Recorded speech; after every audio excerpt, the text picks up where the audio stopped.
Liam lived in a world of ease.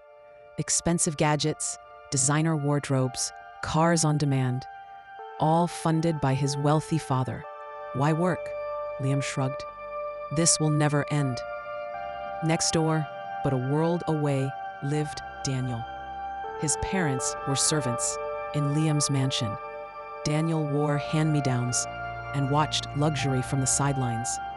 He dreamed of helping his family. One summer, Daniel started small. He gathered discarded stones from the estate, painted them brightly, and made keychains from scrap leather.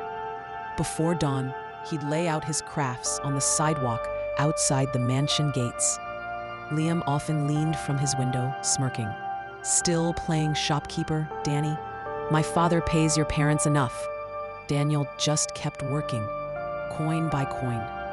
Years passed. Daniel saved tirelessly.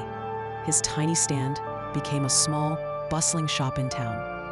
Liam partied endlessly, burning through his father's fortune. Then came the crash. Liam's father lost everything: mansion, cars, fortune. Overnight, Liam was broke and helpless. One rainy afternoon, Liam wandered past a cheerful store, Daniel's handcrafted treasures. Inside, Daniel, confident, busy, looked up and saw Liam's hollow stare. "Need work?" Daniel offered calmly. "The stockroom needs organizing. Starts Monday." The silence spoke. Liam's soft, idle hands clenched.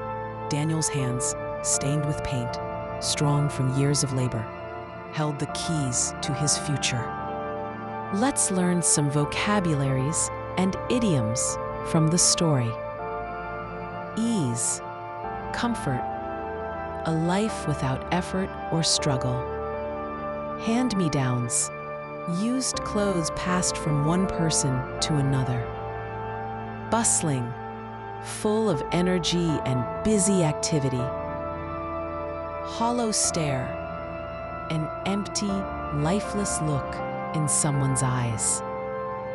Idioms and expressions, worlds apart, completely different lifestyles or situations. Daniel and Liam were neighbors, but worlds apart. Burn through money, spend money quickly and carelessly. Liam burned through his father's fortune on parties. True wealth lies not in what we're given, but in what we build. Subscribe and turn on your notification to enjoy nice stories.